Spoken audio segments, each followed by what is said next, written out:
오늘 주실 말씀 출애굽기 27장 구약성경 123페이지 출애굽기 27장만 찾아서 읽도록 하겠습니다.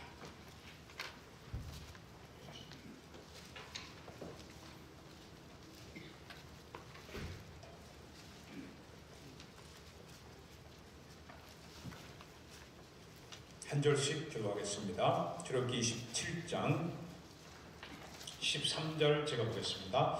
동쪽을 향하여 뜰 동쪽의 너비도 50규빗이 될지며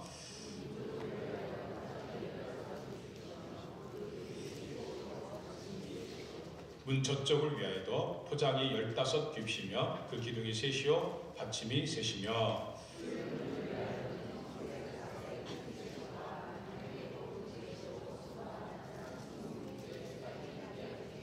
그 기둥이 넷이요 받침이 넷이라. 아멘. 오늘 본문을 가지고 통하는 임마누엘 첫 번째 메시지 성막문의 구원에 대해서 은혜 말씀 나누겠습니다. 성경은 구약과 신약으로 구성되어 있는데 구약 따로 신약 따로가 아니라고 했죠. 신약과 구약은 통한다고 했습니다. 무엇으로 통한다고요? 메시아 예수님으로 통한다. 그림 보여주셨죠? 구약 다른 내용일 것 같은데 오실 메시아에 대해서, 신약은 이미 오셨다, 메시아가 예수님 오셨다 해서 성경의 핵심은 십자가의 예수님이다. 그래서 이거는 우리끼리만의 이야기가 아니고 세상에서도 세상 역사의 중심이 바로 예수님. 그래서 예수님 오시기 전 BC 기원 전, 예수님 오신 후 AD 기원 후 이렇게 나누면서 바로 모든 인류의 인생의 역사의 핵심은 메시아 예수님이다 하는 것인데요. 예수님이 이 땅에 오셨다. 이게 얼마나 중요한 것인가? 무슨 의미가 있는 거죠? 마태복음 1장 23절에 그 의미가 예수님 오시면서 분명히 말씀하고 있죠. 보라 천사가 잉타의 아들 낳을 것이고 그의 이름은 임마누엘이라 하리라. 임마누엘이 무슨 뜻입니까? 이를 번역한즉 하나님이 우리와 함께 계신다 하는 것입니다. 그래서 신구약 성경의 핵심은 예수님인데 예수님이 오신 그 큰 의미가 뭐냐? 하나님 우리와 함께 계신다 하는 것입니다. 신구약 전체에 통하는 핵심이 바로 임마누엘이었던 것입니다. 그래서 신구약의 성경 전체 보면 이 임마누엘의 실예가 나오고 있습니다. 구약의 3개, 신약의 3개 정도 있습니다. 먼저 구약을 보면요, 에덴 동산이 임마누엘의 표상이었던 것입니다. 에덴 동산은 직접 하나님이 임했던 것입니다. 아담아 하나님 부르시면 예 하나님 하면서 직접 하나님과 통하는 정말 좋은 것이었습니다. 그런데 인간이 불순종함으로 쫓겨나 버렸어요. 하지만 하나님은 다시 한번 기회 주셔서 모세를 통해서 성막을 만듭니다. 성막은 천막으로 되어 있어 이동성입니다만은 하나님이 그곳에 임재했던 것입니다. 그런데 모세를 통해서 이후에 가나안에 들어가서는 이제는 성전, 움직이지 않는 고정된 성전이 있습니다. 이 고정된 성전은 솔로몬의 성전, 스룹바벨 성전, 헤롯의 성전이 있었던 것입니다. 이렇게 구약에서는 눈으로 보이는 성전이었는데 신약에 와서는 이것이 성취되어서 예수님 친히 이 땅에 오심으로 요한복음 2장 21절에 말씀한 것처럼 내가 곧 성전이니라 해서 예수님이 성전이셨습니다. 근데 예수님이 부활 승천하신 후에는 그럼 어떻게 된 것입니까? 예수님이 이 땅에 마지막으로 우리에게 성령을 선물로 주셔서 예수님이 가셨지만 예수의 영, 성령이 내 안에 있게 됩니다. 고린도서 3장 16절에 보면은 예수 믿는 너희가 성전이니라. 예수님이 함께 우리와 함께하기 때문에 바로 그것이 성전이 되는 것입니다. 하지만 이 땅도 불안하고 세상 또 우리 인간도 불완전하기 때문에 완전한 성전은 천국 가서 영원한 새 예루살렘 성전, 영원한 성전이 이루어진다 하는 것이 바로 구약과 신약의 임마누엘의 표징으로 곳곳에 말씀하고 있는 것입니다. 이 6가지 중에서 가장 구체적으로 임마누엘을 설명한 것이 있는데 그것이 바로 두 번째 모세의 성막입니다. 모세의 성막은 구약에서는 모세오경과 신약에서는 히브리서를 통하여서 하나님이 이렇게 구체적으로 함께한다 하는 성막에 대한 말씀을 합니다. 그래서 앞으로 몇 달 동안은 임마누엘을 가장 잘 표현한 이 성막에 대해서 말씀을 들음으로써 우리가 하나님의 임마누엘, 하나님과 함께한다는 놀라운 은혜를 받고자 합니다. 먼저 그러면 성막 전체를 한번 봐보실까요? 여러분, 성막 전체를 보면은 동서남북으로 지파들이 세 지파씩, 그러니까 12지파가 흩어져 있는데, 특이한 것은 그 중앙에 뭐가 있다고요? 성막, 성전이 있었던 것입니다. 구름 기둥으로 임재하시는 성막이 바로 이스라엘의 중심이었던 것입니다. 이것의 은혜는 신약에 와서도 역시 하나님을 믿는 신자는 성전, 교회 중심의 신앙생활을 해야지 복을 받는다는 것을 말씀합니다.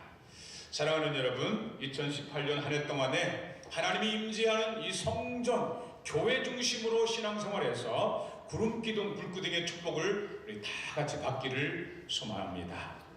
오늘은 그 첫 번째로 성막에 대한 첫 번째 성막 문을 통하여서 우리 함께 은혜를 나누겠습니다.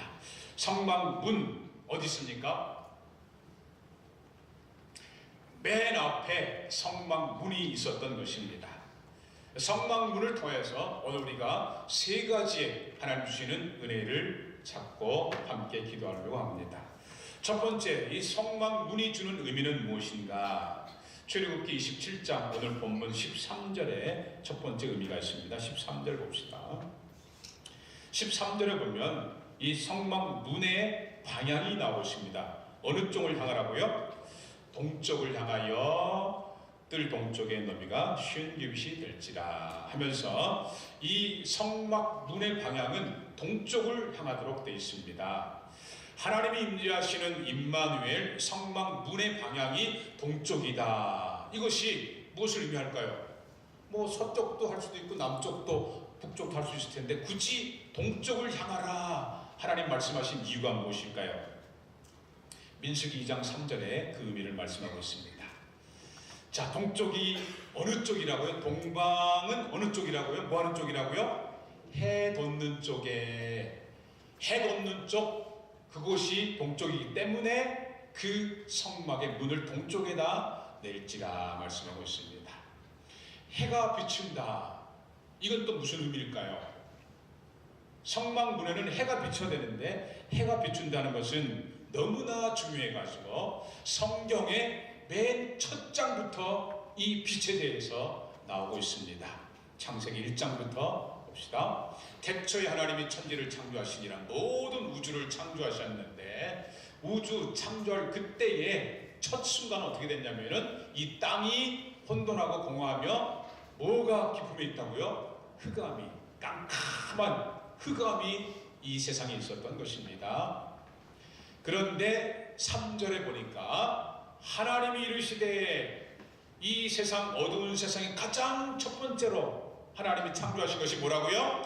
빛이 있으라, 빛이 있으라 하시니 빛이 있었고 그 빛이 하나님 보시기에 좋았더라 하시면서 하나님이 빛과 어둠을 어떻게 부렸어요? 나누었다 말씀하고 있습니다. 오늘 창세기를 통하여서 이 세상은 전혀 앞이 안 보이는 깜깜한 흑암의 세상이었던 것을 말씀하고 있습니다. 그래서 지금도 마찬가지입니다. 많은 사람들이 이 흑암의 권세로 다들 두려워하고 절망하고 심지어는 인생을 포기하고 있는 것입니다. 여러분은 어떠십니까? 여러분의 마음은 밝디 밝은 빛으로 되어 있습니까? 어둠으로 되어 있습니까? 답답하고 컬컬하고 깜깜하지 않습니까? 우리의 육신은 어떻습니까?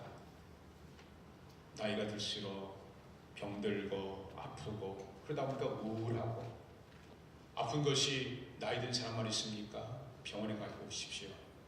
어린이 병동 가면은 어린아이들이 암에 걸려가지고 우리 육신이 아프고 우울한 것입니다. 세상은 어떻습니까? 세상은 내 마음대로 살 수가 없습니다. 답답하고 어떻게 살아야 될지 막막합니다. 하지만 여기에 우리를 너무나도 사랑하시는 하나님은 가장 먼저 빛을 창조하심으로써 이 흑암의 권세들, 마음의 어두움, 육신의 어두움, 세상의 어두움을 완전히 물리쳐 버리셨다는 것입니다. 그래서 빛을 만드신 하나님께 나오기만 하면 내 속의 어둠은 다 사라지는 것입니다. 정말 예수 믿는 사람은요, 얼굴에 빛이 납니다. 왜? 하나님의 빛이 내 안에 있기 때문에. 하나님 믿으면서도 얼굴이 어둡고 얼굴이 꾀죄죄할 수가 없습니다. 정말 하나님을 믿으면 얼굴이 비치는 거예요. 후광이라고 그랬어요. 모세가 그랬지 않았습니까? 여러분, 집안에서 깜깜한 밤에 어떻게 하면은 한순간에 환해질 수 있습니까? 깜깜한 밤에 기도하면서 사탄 예수 이름 명하니 어둠은 물러가라 막 해가지고 어둠이 물러갑니까? 딱 손가락 하나면은 어둠이 물러가 버립니다. 어떻게 하면 돼요? 전등 스위치 딱 켜면 되는 것입니다. 마찬가지입니다.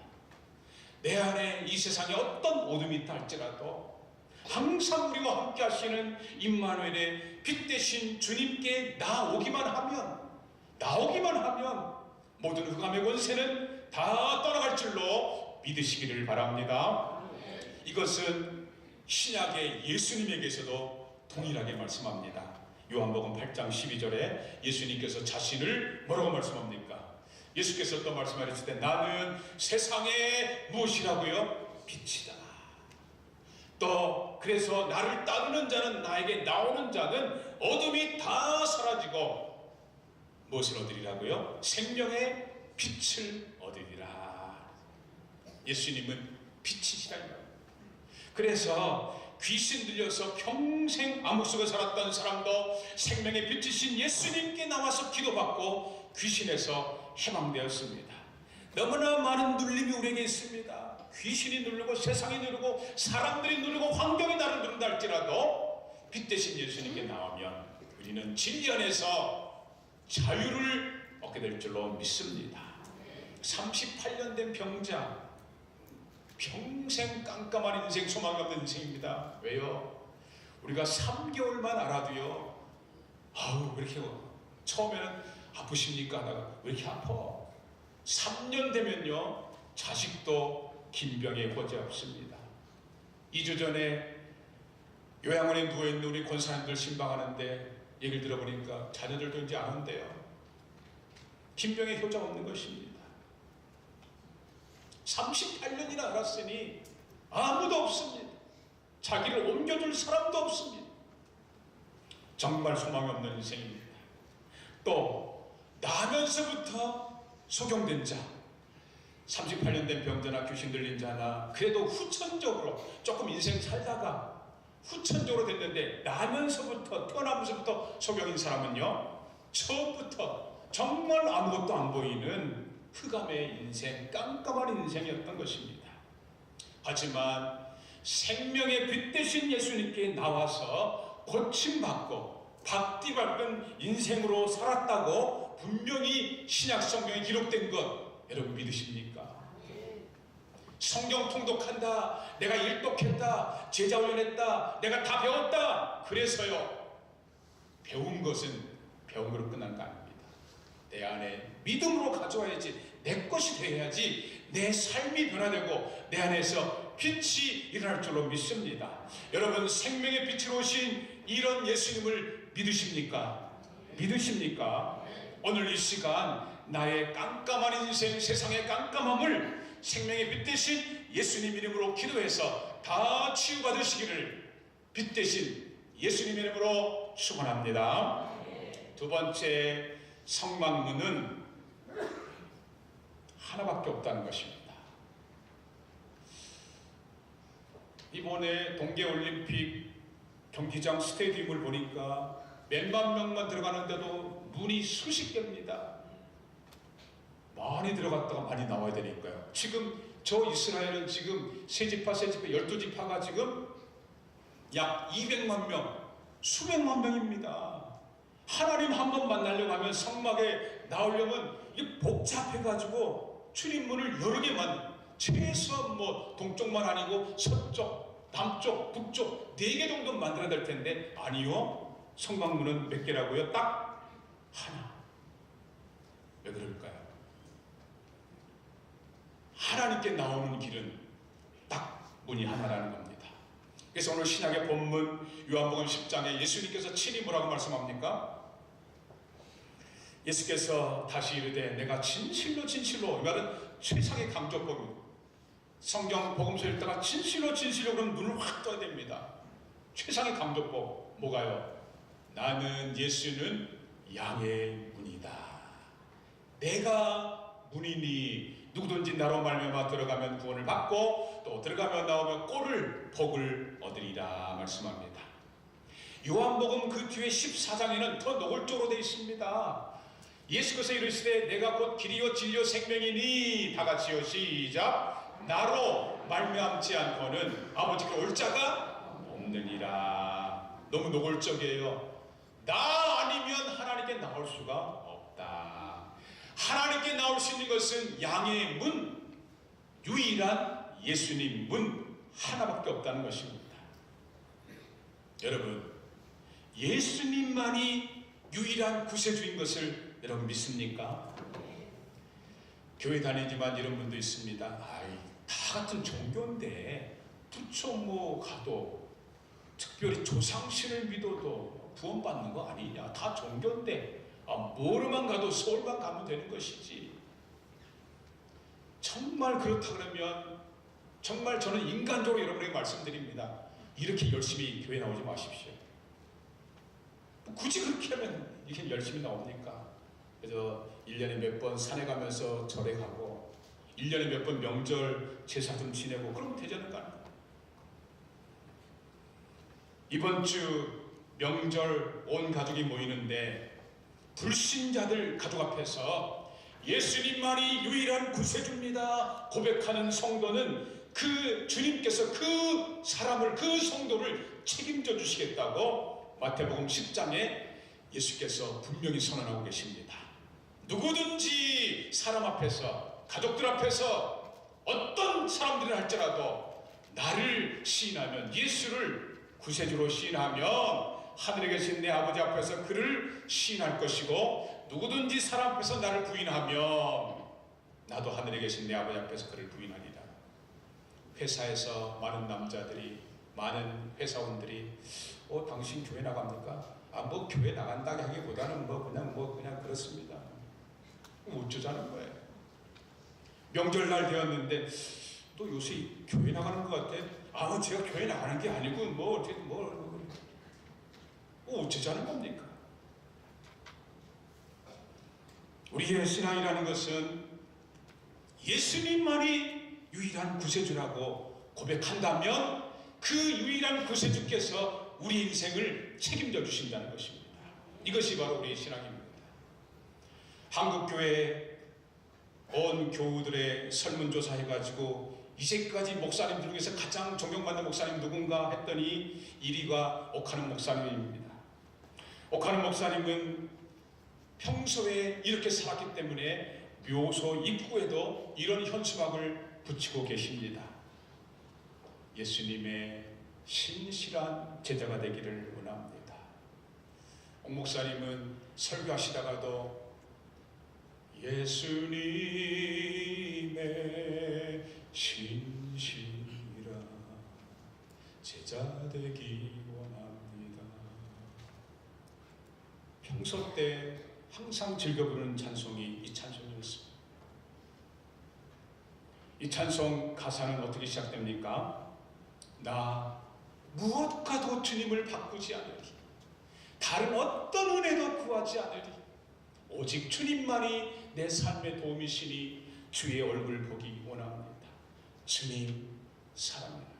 온 마음과 정성 다해 모든 마음으로 하나님의 신실한 친구, 예수님의 신실한 제자 되기 원합니다. 우리의 스승 되신 옥 목사님은 평생 예수님만 사랑한다고 고백함으로써 그는 존경받는 하나님뿐만 아니라 사람들에게도 존경받는 사람이 되었던 것입니다. 여러분, 성막의 출입문은 오직 하나다. 무슨 말입니까? 주 예수만이 구원의 문이라는 것입니다. 이번 설 명절에 이 신앙 고백을 함으로써 예수님께서 책임져 주시는 복된 인생, 복된 명절들 다 되시기를 예수님의 이름으로 축원합니다. 마지막 세 번째, 성막 문이 좁지 않고 넓다는 것입니다. 오늘 본문으로 다시 봅니다. 27장 16절 보십시오. 뜰 문을 위하여, 성막문을 위하여 정색자세 홍색실과 가늘게꾼 배실로 수놓아 짠 몇 규빗의 휘장문이 있게 하라고요? 20규빗의 휘장문이 있게 하라 그랬습니다. 문을 만드는데 그 길이가, 넓이가 20규빗으로 만들라 이렇게 말씀하고 있습니다. 여러분, 20규빗이면 얼마나 된 넓이일까요? 규빗, 앞으로 계속 좀 나올 텐데요. 규빗은 어디서 어디까지라고 그랬어요? 오케이. 몇 분이 똑똑한 분이 계세요?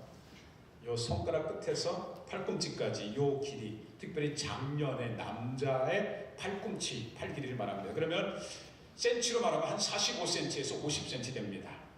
계산하기 편해서 한 50cm로 얘기합시다. 50cm 곱하기 20규빗 하면은 몇 미터입니까? 비용이 계산해. 몇 미터? 10m죠, 10m. 네. 여러분, 문이 10m입니다. 별로 놀라지 않는데요? 우리 지금 성전 문이 되는 가운데 문만 해도 몇 미터입니까? 한 1.5, 1.5, 길어봤자 3m입니다. 예나 지금이나 아무리 큰 문도 한 3m 될까요? 그런데 오늘 성막의 문은 몇 미터라고요? 10m. 우와, 무지하게 큰 거예요. 애들 말로 무지하게 큰 겁니다. 왜 이렇게 성막의 문은 무지하게 큰 것으로 만들었을까요? 아무나 들어오라는 것입니다. 누구라도 들어오라는 것입니다. 이 진리는 신구약 전체의 통으로 흐르고 있는 복음입니다. 그래서 신약의 예수님께서 요한복음 7장에 뭐라고 말씀합니까? 명절 끝날 그 큰 날에 예수께서 서서 외쳐 이르시되, 외쳤습니다. 예수님이 너무 강조하고 싶어가지고 뭐라고 외쳤어요? 자, 여러분 외치는 소리를 한번 해보겠습니다. 외치는 소리로 시작. 에헤이, 그게 외치는 소리예요. 다 같이 외치는 소리로 시작. 내게로 와서 마시라. 나를 믿는 자는 성경 이름과 같이 그 배에서 생수의 강이 흘러나오리라 했을 때에 누가 생수의 강을 먹을 수 있다고요? 누구든지. 목말라서 나오는 사람 누구든지 생수의 강이 넘치리라. 또 예수님의 최고의 제자였던 사도 바울은 이 부분에 대해서 뭐라고 말씀합니까? 다시 우리 다 같이 한번 누구든지 시작. 누구든지 주의 이름을 부르는 자는 구원을 얻으리라. 어떤 사람이 구원을 받는다고요? 주의 이름을 부르는 어떤 자라 할지라도 구원을 받는다. 성경 말씀 그대로 아무라도입니다. 아무라도. 키가 작건 크건 잘생겼던 못생겼던 온전한 사람이든 온전치 못한 사람이든 아무라도 예수 믿으면 구원받고 생수의 강이 넘치리라 말씀합니다. 유태인들이 자기들 믿음의 조상이라고, 그래서 자기들만 선민이라고 했던 아브라함, 정말 선민의 자격이 있습니까? 천만의 말씀입니다. 아브라함이 어떤 사람입니까? 하나님이 가장 싫어하는 우상, 이 우상을요 정사까지 해먹었던 죄인 중에 죄인이었습니다. 자기들 선민이라고 해서 그 자기들 선민의 영웅이라 했던 모세와 다윗은 어떤 인간들인가요? 모세 자기 성질을 못 이겨가지고 살림을 뒤엎을 수도 있겠지요. 그런데 모세는 어느 정도예요? 살림 뒤엎을 정도가 아니고 사람을 쳐 죽여가지고 그 시신을 땅에다 묻어버린, 이거는 지금 조폭 수준의 그 정도 나쁜 사람입니다. 다윗은 어떻고요? 전쟁터에서 자기를 위해서 목숨 걸고 충성했는 부하장군의 그 부인을 겁탈해버리는 파렴치범입니다. 파렴치범이 다윗이었어요. 사실 이스라엘의 영웅이라고 자기들만 택해받았다고 했었던 그 모세와 다윗은 살인자요 간음자였던 것입니다.